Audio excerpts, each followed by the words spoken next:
Alright guys, it's Thursday.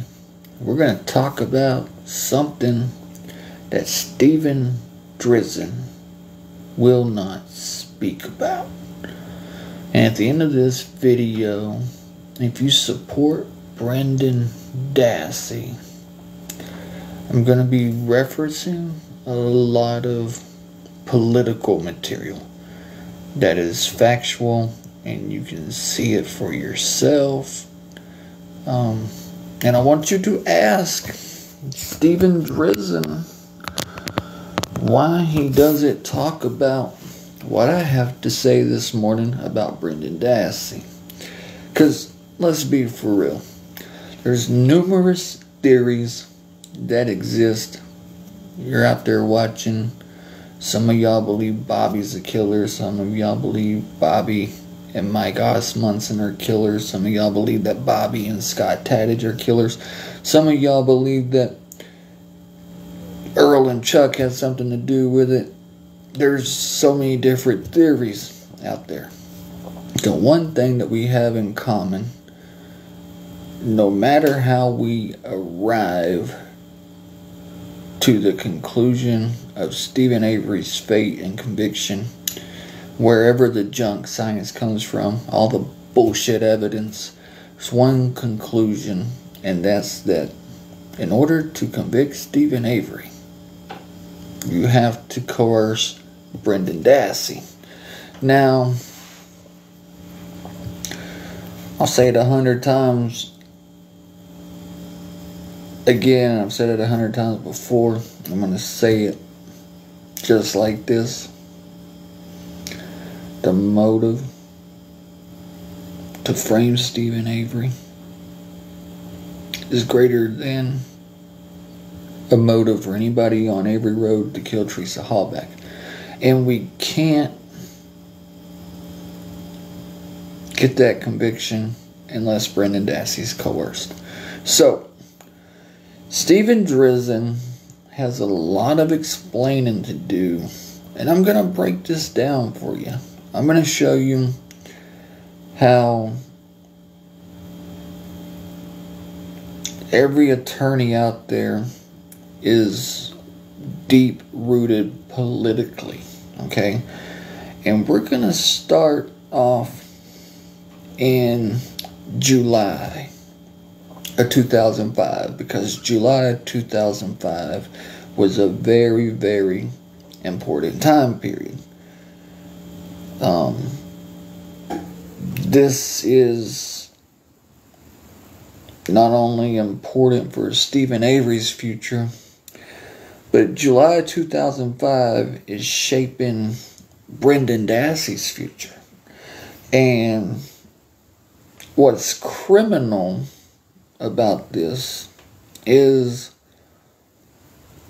nobody's blowing a whistle on the politics. It's all being rug swept. Now, if you have this much knowledge about the legislation surrounding the Avery bill, and you're Jerry Buting, and you're Stephen Drizin, and you're Keith Findley, and you fight for wrongful convictions, but you don't talk about how the Attorney General took over the Avery Task Force and sent in her Public Integrity Unit to manipulate the Hallback investigation and to control the trial. And those Public Integrity Unit management members would be Tom Fallon and Deborah Strauss. If you're not blowing a whistle on these people, then something's wrong. And we're going to start right here, July 2005, because this shapes Brendan Dassey's future. So, in July 2005, the Wisconsin Supreme Court mandates electronic recording of juveniles, okay? And the Wisconsin Supreme Court factually tasked the Avery Commission for drafting the legislative measures of child custodial recordings. Okay? Jerry Buting is seated at the round table with the likes of the Department of Justice Director of Training Bureau, Ken Hammond. Okay, and Ken Hammond's job description for the Wisconsin Department of Justice is making certain that law enforcement officials adequately train on the legislative measures as they evolve. And the mandating of recording juveniles was a project that Ken Hammond was putting together. Now, Ken Hammond is seated to the Avery Task Force, and Jerry Buting and him will go on to be members of the Criminal Justice Study Commission. Okay? So, we're going to dive into the political realm of how Brendan Dassey's life is forever shaped with the new legislative measures, but yet Jerry Buting and Stephen Drizin and even Keith Findley will never speak of an investigative technique, of a presentation that was done in law enforcement for the training by Neil Nelson. They never speak of Nelson's technique. They never speak of Neil Nelson in general. But it is a proven fact that Fassbender and Weigert coerced Brendan using a hybrid technique of Neil Nelson and Reid. The Nelson and Reid techniques are used on Brendan Dassey. Okay? And this is important to call Stephen Drizin out on this, because if you blow a whistle on what Fassbender and Weigert are training on, even Fallon and Kratz, if you realize how Weigert and Fassbender do what is called memorializing their presence with Brendan Dassey, then you realize the coercion. You realize that it's all set up. The sad thing is that Jerry Buting was involved in the training. Stephen Drizin was involved in the training. Keith Findley was involved in the training. But here we are, all these years later, after Brendan's trial,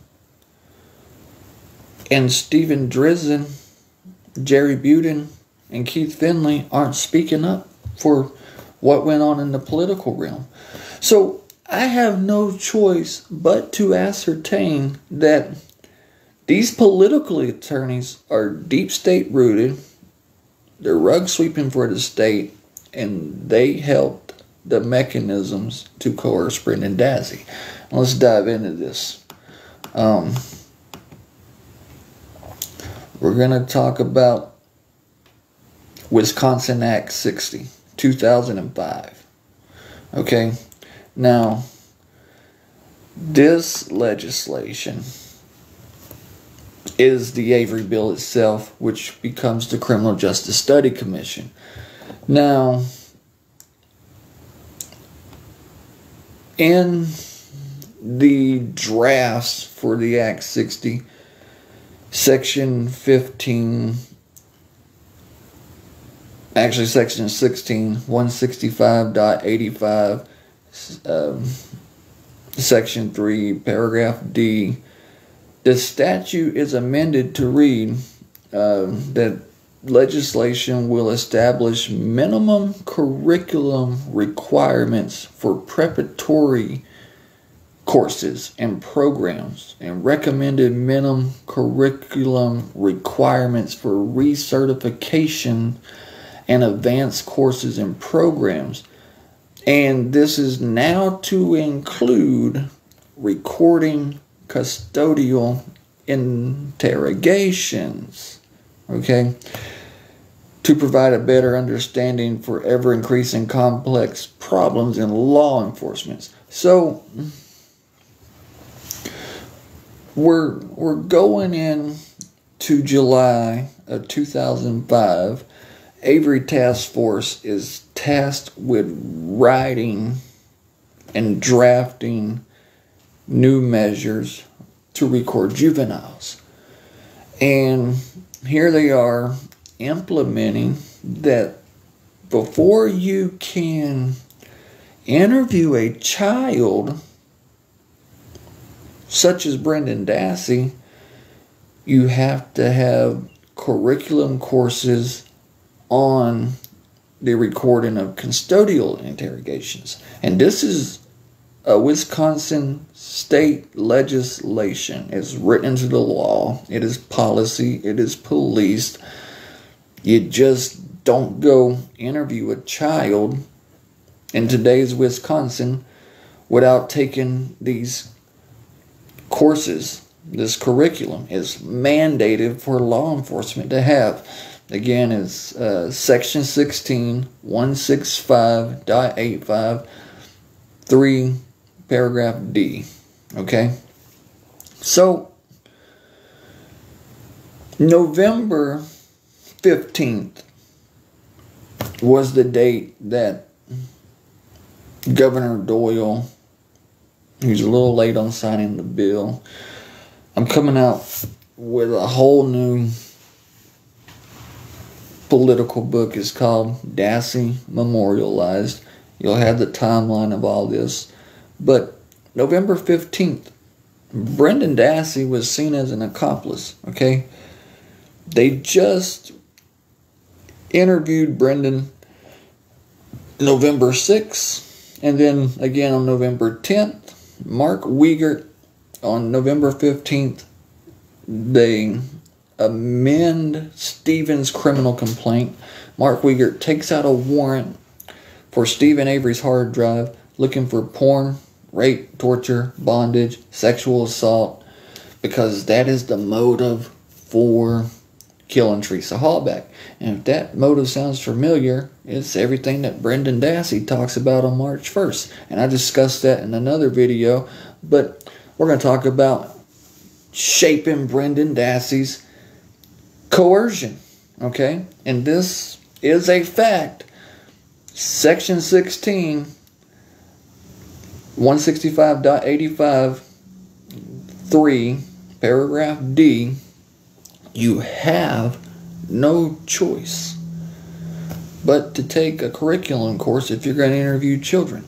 So we know that there's a November 15th press conference with Mark Gundrum. Mark Gundrum created the Avery Task Force. He's saying, oh, well, Stephen's being implemented in this. There's DNA evidence. Governor Doyle is going to sign the Avery bill behind closed doors. The name is going to change to the Criminal Justice Reforms Package, which stems from the Criminal Justice Study Commission. Jerry Buting voted for the name change. Stephen Glenn votes for the name change. Keith Findley votes for the name change. Everybody, all the Avery Task Force unanimously pass it, because to keep the Avery bill and Stephen Avery's name is disrespectful to Teresa Hallback. So, with that being said, Jerry Buting and Keith Findley, and even Stephen Drizin, as you will learn, are in Madison, Wisconsin, inside of this Avery Commission, and they're shaping Brendan Dassey's future. Okay? They're shaping Brendan Dassey's future. And Brendan Dassey is going to be the first child in Wisconsin to be coerced under this new mandated law, and this was supposed to prevent false confessions. Okay? So, we're going to go to a November We're going to go to a meeting in November, okay? That's being held on November 18th. This is 3 days later, okay? Let me scroll down here to it. So November 18th, the summary meeting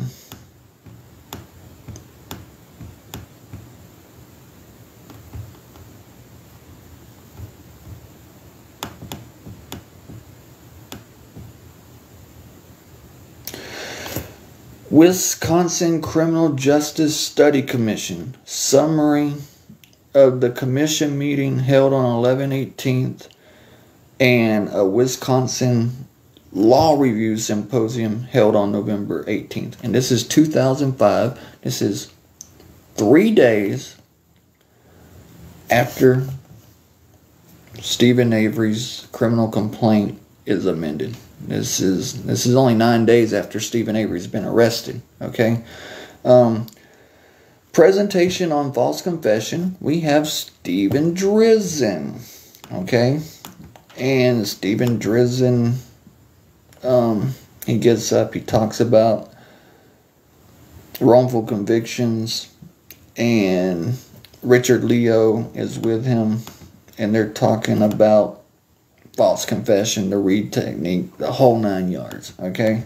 This is November 18th. In the commission meeting, the members agreed that, consistent with their written priorities, the commission should take up false confessions first. Donahue suggested that one question the commission should consider is whether videotaping cures false confessions. Jerry Buting said that he had not returned his list of priorities because he wanted to see the symposium presentations. So this is November 18th. The symposium goes on November 19th, the next day. He noted that he was particularly intrigued by the idea of a post-conviction commission, the topic of one of the afternoon's presentations. He suggested that he'd like to see the remainder of the presentations and then perhaps discuss people's priorities again at that point. Okay, so I surmise in my political findings that everything happening in the Avery commissions is being pulled in to the Hallback investigation, because only the wrongful conviction techniques discussed by Peg Lautenschlager on June 3rd, 2005 rear their ugly head into the Hallback investigation. Recording of a minor is one of those things, okay? And I say that these political attorneys, they're seated with law enforcement, prosecution, senators, state crime lab personnel. They are the defense attorneys, but they're writing and drafting legislation specifically on custodial interviews. And I say that they signal law enforcement specifically what they need from the Hallback case to come to the courtroom. So everything is being premeditated. And when you read Dassey memorialized, this will all be on a timeline. I'll be able to show only facts, and the book is only facts on the political aspect, from newspaper clippings, video, interviews, emails, and the legislation between Keith Findley, Norman Gahn, Jerry Buting, Mark Gundrum. I mean, it's all public record. And for the first time, it's on a timeline. There's a lot of stuff to cram in to these lives, and it's like you really can't do it without a series of its own. So be looking forward to that book, because you're going to get a timeline of documents of everything I've said for the last 6.5 years. I don't talk about anything that I've never seen in the political realm with my own eyes. So I kind of made a timeline, and I show the documents, and I help explain it in layman's term to a lot of people. It's there, it exists, it's factual. Here we are in November 18th. Brendan Dassey is a suspect, but Brendan Dassey has to be abandoned. They're looking for the porn, torture, rape, sexual assault, bondage, torture, all for the motive on November 15th. They're looking for that on Stephen Avery's hard drive. Mark Weigert takes the warrant out. Sheriff Pagel, in another November article, I believe it's the 12th or 13th, talks about an accomplice, but we're not going to discuss any of the accomplice at this time, he states. So, Brendan Dassey in porn, rape, torture, sexual assault, bondage, being a motive to kill Teresa Hallback, that accomplice is very suggestive of Brendan Dassey, as we learn later on March 1st. But as I explained in a live recently, they don't pull Dassey's computer. But yet, this was Weigert's prediction of the motive. So anyways, they have to abandon Brendan Dassey because, as I read from 168.15.3 paragraph D, section 16 of the Wisconsin Act 60, you now have to have curriculum courses taken to interview a child, to interrogate a child. And also, we're going into that time period. The trial's not going to be yet for a while. Okay, they got plenty of time to manipulate the case. They don't want Weigert and Fassbender approaching Brendan with this Reid technique anymore.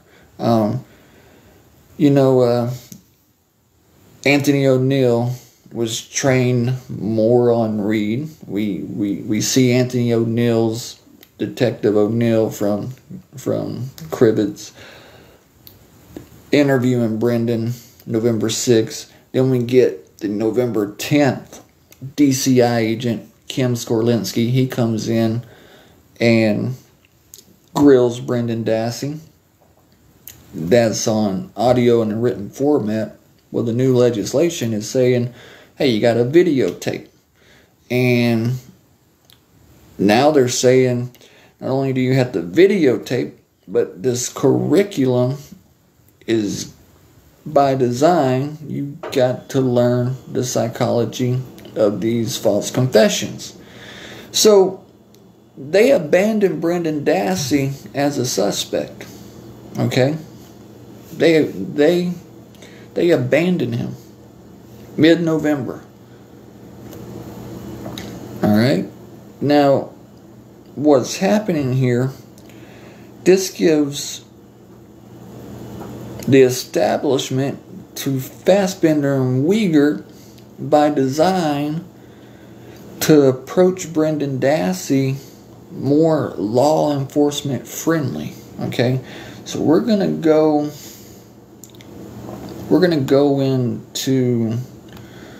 back to August real quick.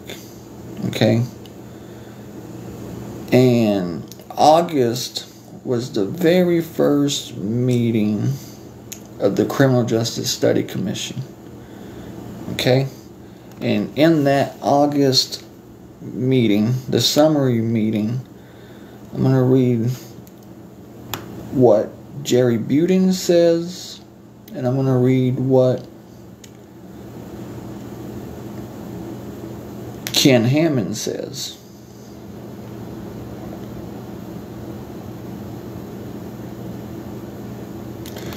So this is August 31st. It's the first Criminal Justice Study Commission summary. And we backed up August 2005. This is August 31st. Okay? Jerry Buting suggested that the commission could bring in some experts to talk about the psychology of false confessions.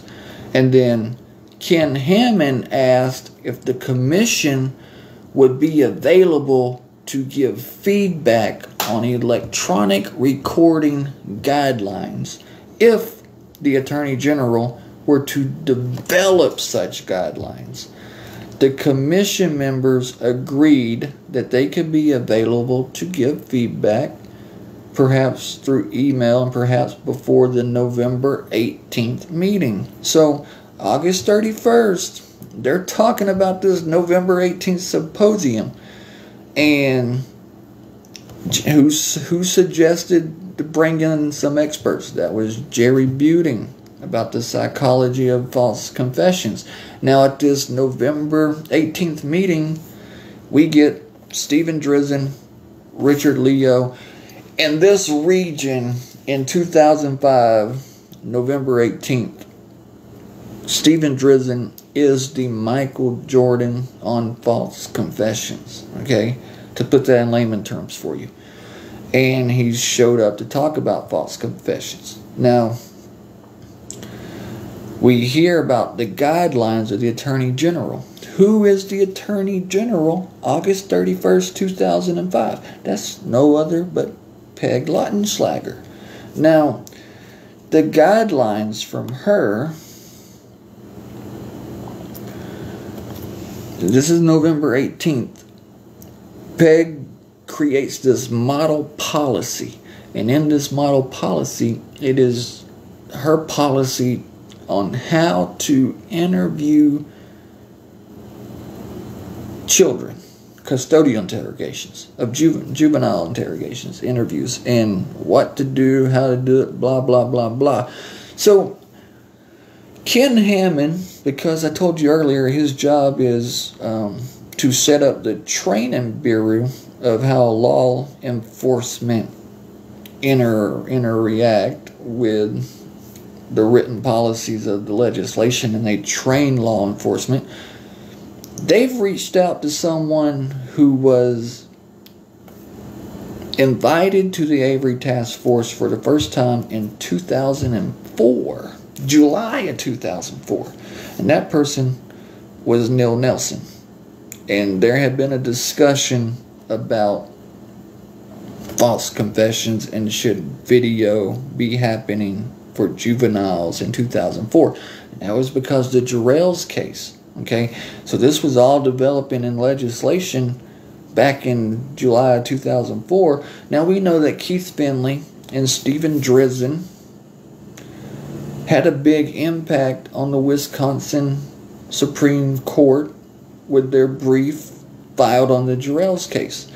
And Findley and Drizin are very good friends. And here we have August 31st, Reid Buting suggesting some experts. Keith Findley's at that meeting. Okay, Ken Hammond's at that meeting. Reid Buting is at that meeting. Keith more than likely would have been the person to reach out to Stephen Drizin to bring him on false confessions, because Keith Findley is a Avery Commission member. Okay, so November 18th, we have Drizin show up. We have Peg Lautenschlager creating her model policy guidelines. Okay, and December 2nd will actually be the start of that curriculum for training seminars on juvenile confessions. And this is where Mark Weigert and Fassbender start attending these seminars. Okay? They're going to the Attorney General's seminars on model policy. And Neil Nelson is doing the presentations at these seminars and talking about the Attorney General guidelines. Okay? So let's flash forward. Now this is all going on behind the scenes. July, you had Wisconsin, July 2005. July 2005, we get the Wisconsin Supreme Court to mandate the electronic recording of juveniles. They tasked the Avery Commission with drafting the legislation. Then we go into August, we see Jerry Buting suggesting experts. We see Ken Hammond talking about Peg Lautenschlager's developments. Then we see those experts coming out in November. December 2nd, okay, this is November 18th, we see people like Stephen Drizin, Richard Leo coming up. December 2nd, half a month later, we got the first law enforcement training seminar going on, conducted by the Attorney General. But Ken Hammond, Stephen Drizin, Jerry Buting, Keith Findley, they're all showing up to these law enforcement training seminars because they're talking about policies. And that's one of Ken Hammond's thing, is to start transitioning law enforcement to the legislation. And so you have these legislative representatives speak at the seminars, then you get law enforcement to speak, and you make that transition and you teach what your policy is going to be. So we know that the Avery Commission legislators and political attorneys like Findley and Buting and Drizin showed up in these December, January, and February seminars to train law enforcement. Now, I want to take you back to February 23rd, which is 2006, 4 days before Brendan Dassey is coerced. Okay, and on February 23rd, 2006,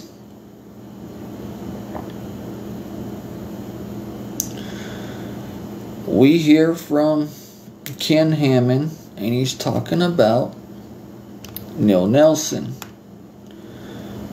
Okay, and this is really, really important because Ken Hammond will do a presentation in the presence of Jerry Buting and Stephen Drizin and Keith Findley.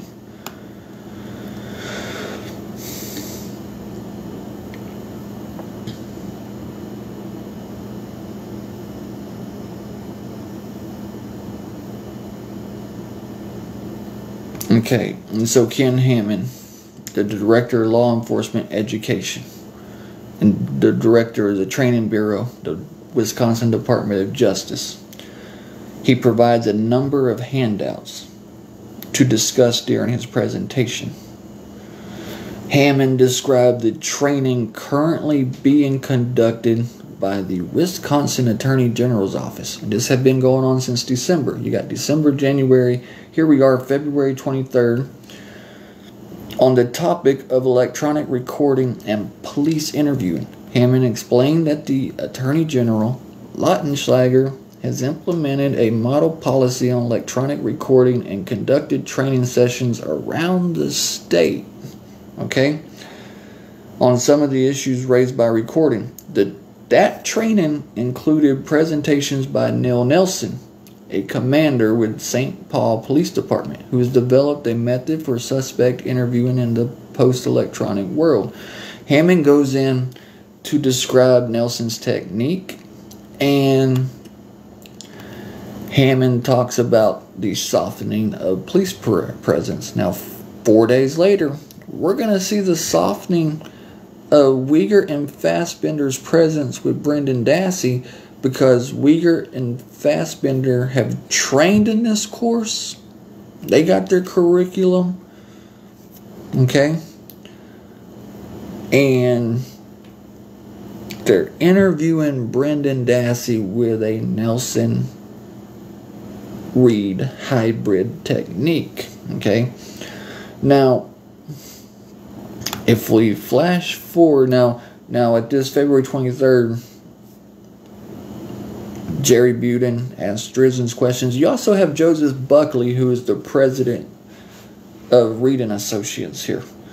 So, not only do you have Joseph Buckley, the president of Reid and Associates, and Drizin is there to solely discuss how the Reid technique is dangerous for juveniles, and then Ken Hammond is there to discuss how Nelson's technique is better suited for juveniles because you can't have the cops being nefarious on camera.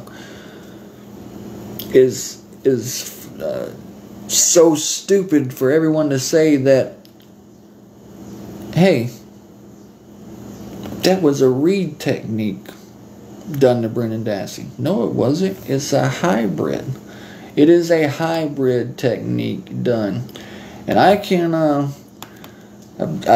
proved the education going on. I proved the handout that Ken Hammond is given. We're talking about the Attorney General's model policy. Now watch this.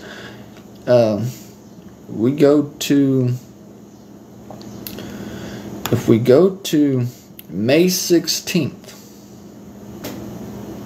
now this is Brendan Dassey's arrested March 1st. So you got April, May 16th. This is 2 months, 16 days later.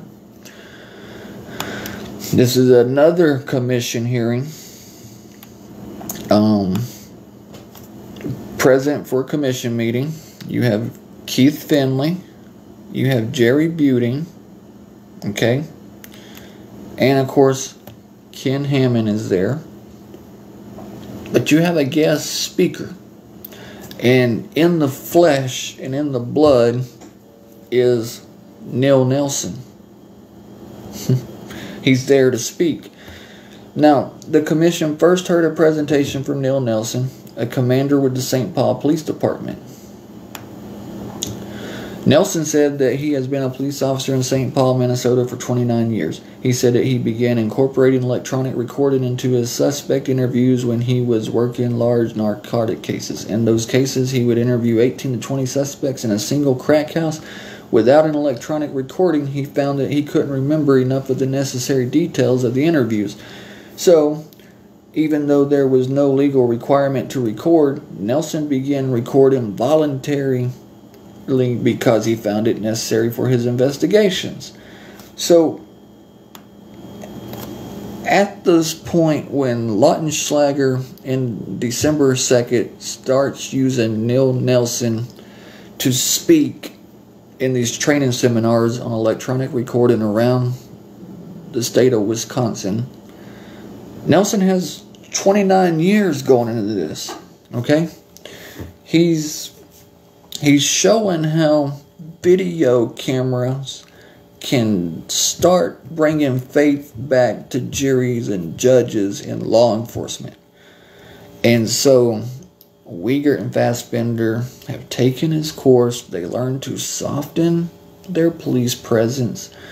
Now remember, Nelson's technique did not come in to Wisconsin until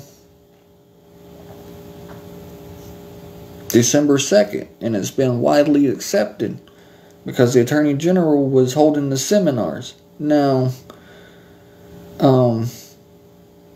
if we go to a presentation by Brian O'Keefe on May 16th, the next presenter was Deputy Chief Brian O'Keefe from the Milwaukee Police Department. He said that Milwaukee has about 250 detectives. For suspect interviews, the detectives now get training on a technique that is a hybrid of the Reid technique and Neil Nelson's technique. This is coming out of Deputy Chief Brian O'Keefe's mouth, okay, from the Milwaukee Police Department. They're now getting training on a hybrid of Reid and Nelson. Now, if you go back and if you watch Weigert and Fassbender interrogate Brendan Dassey, they're doing what they call, what Nelson's textbook calls, memorializing their interview, because it's going to be shown to the world forever. And the reason that the Attorney General Lautenschlager wanted this done is because when it comes to children, the sensitivity, you don't want 13 continuous hours of a Reid technique going on, playing good cop, bad cop, and being very abrupt and abrasive with a child. You want to have respect for the anxiety. And they got taught this from the Neil Nelson technique. Okay? I spoke on the phone with Neil Nelson. He remembers speaking to Weigert and Fassbender at his seminars. He met them in person, and he recalls meeting them in person. Now, I know that they had the seminar training.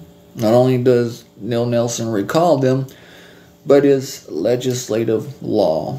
This is why Brendan Dassey as a suspect is abandoned from November. We don't pick back up to him until February 27th, because their curriculum courses and the Attorney General's model policy in her training seminars, they train Weigert and Fassbender how to approach Brendan in the best light to coerce him.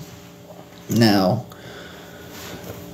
this training seminar is exactly like other law enforcement personnel in the state of Wisconsin do not believe Weigert and Fassbender coerced Brendan Dassey, because they had the adequate training from the seminar that the Attorney General was giving out. They learned to soften their presence from Neil Nelson. It's what every law enforcement personnel come December 2nd, 2005 was training on.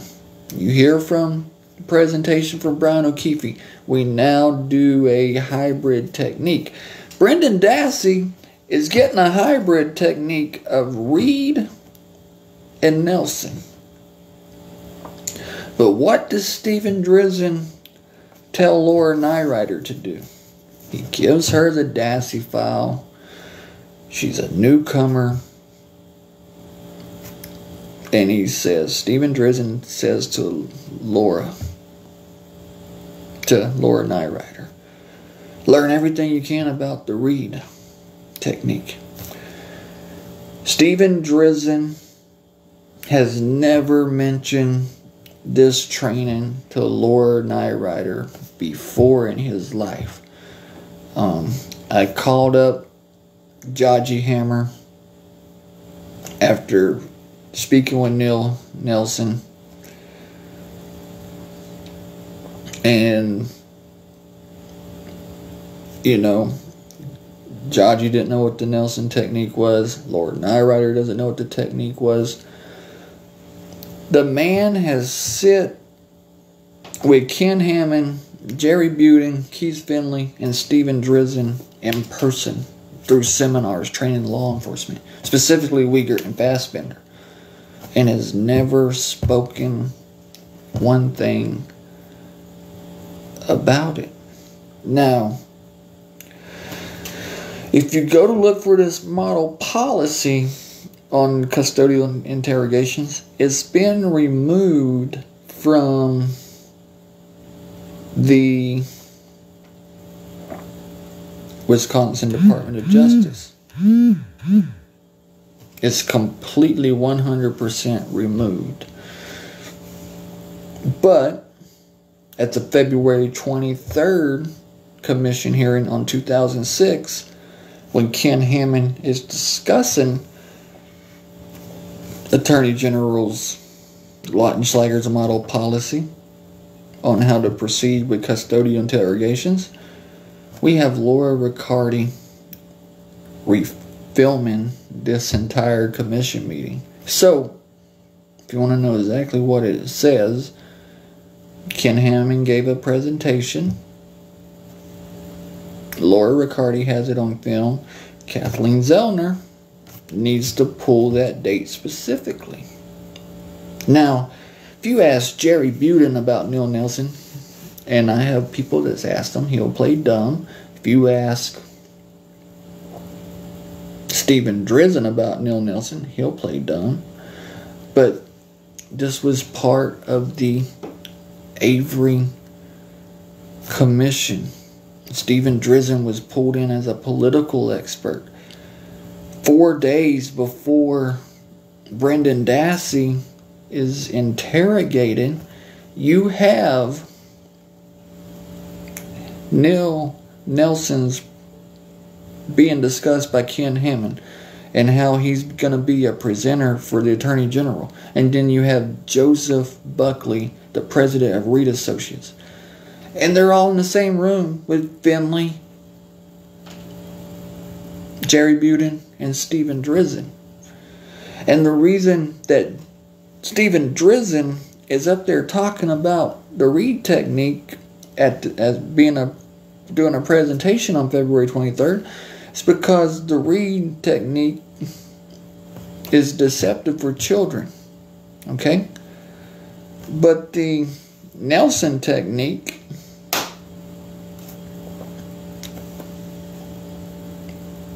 was a better approach for law enforcement.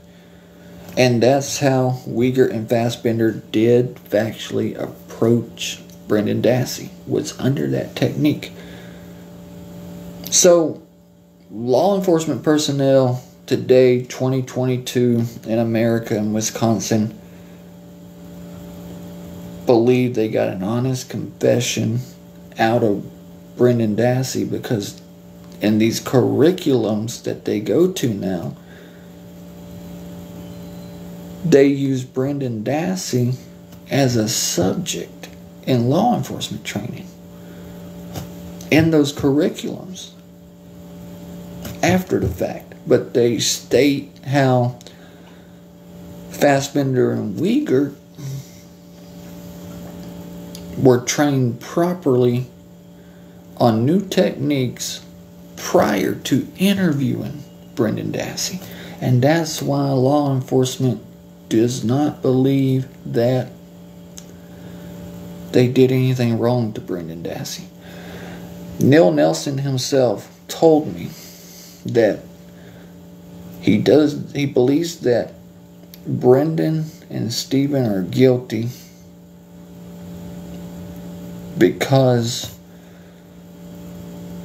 law enforcement can't be shown to have been doing anything nefarious. He's like, I basically helped train those guys, and I don't believe they've done anything nefarious. Well, what's nefarious about it is that Fassbender was from Appleton office. He takes on the Stephen Avery case. His office gets moved across the hall in Madison from Lautenschlager's office. Okay? In that same building is Ken Hammond's office.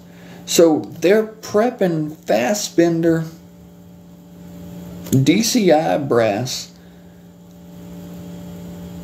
with this friendly presentation of Brendan Dassey.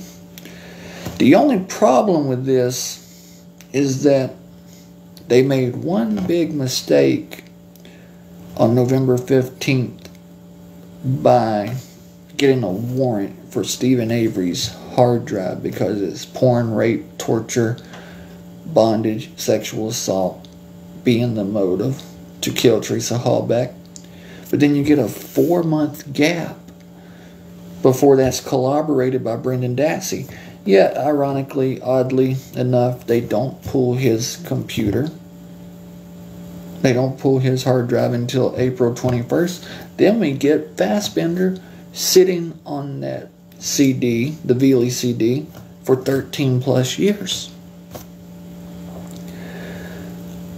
We have Jerry Pagel talking about accomplice. Now, Weigert's motive and behind the scenes, porn, rape, torture, it sums up everything that Brendan Dassey corroborated. Brendan Dassey was a suspect November. They have to abandon him because they want to make sure that they memorialize interaction with Brendan Dassey. We even hear Making a Murderer. We hear Mark Weigert say, Ken Kratz wanted us to go back and interview Brendan Dassey and memorialize him. Now, Fallon and Kratz took this same training seminar. Kratz, in an email to me, when I told him that Fallon was working for the state in a political op to coerce Brendan Dassey, he goes, the reason I chose Fallon was because Fallon had trained with me in juvenile confessions and electronic recording and the Fifth Amendment. And this was the seminar that Peg Lautenschlager was given, where they trained at. And that training was done December 2005, January 2006, February 2006. That's why we have this 4 months gap. Everything on November 10th, where Skorlinski talks to Brendan. Hey, Brendan, did you go back to that garage? Hey, Brendan, you can't say you didn't see body parts here. Hey, Brendan, now's not the time to be lying for Uncle Steve. Go back to November 6th with Anthony O'Neill from Crivets. Do you think he did it? Did what, Brendan? That he raped her? Brendan is the first person to talk about rape. November 6th, Skorlinski is in the car with O'Neill. Okay? November 15th, rape, torture, porn, sexual assault, bondage, all the motive and prediction of Weigert of why there was a motive to kill Teresa Hallback. There's a 4-year gap because they had to study the new legislation. The legislation at the time spared Brendan's freedom for 4 extra months. Now, if Jerry Buting and Stephen Drizin and Keith Findley could explain to the world why they never ever spoken about this Neil Nelson guy and how Brendan Dassey is a hybrid of Nelson and Reid, that is for you viewers who believe that Brendan Dassey is innocent to start questioning Stephen Drizin. To show Stephen Drizin this video. To show Stephen Drizin these documents. To show Stephen Drizin that, hey, everything that you said to Jerry Buting on February 23rd, 2006, it happened to Brendan Dassey 4 days later. And you and Jerry Buting never called and reached back out to each other. Why didn't you take Brendan Dassey's case pro bono? If you were to Michael Jordan, I mean, you showed up for free to help legislation try to change trial outcomes, but when put to the real test, you couldn't show up for a kid. You said you would have showed up for Jarrell's if you could. You write a brief for Jarrell's. You're volunteering yourself as a witness expert for the Avery Commission, Stephen Drizin, for free, multiple accounts, working with Ken Hammond, working with Neil Nelson,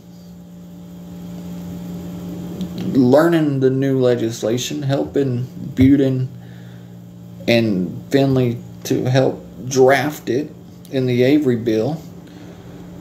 But yet, you don't help Brendan Dassey until post-conviction. And then you take the Dassey file, you hand it to Laura Nirider, and you tell her, learn everything about the Reid technique. You give it to the greenest person. You give that Dassey file to the greenest, youngest, most inexperienced person in your university, when it should have went to the top 3 guys in the place. And it shouldn't have been post-conviction appellate. You should have taken on Brendan Dassey for free. You and Jerry Buting should have at least arranged, hey, we should use Drizin as an expert witness in this case. Regardless, Neil Nelson technique has never been brought up, and it should have. And when you learn the legislative mechanics behind the first child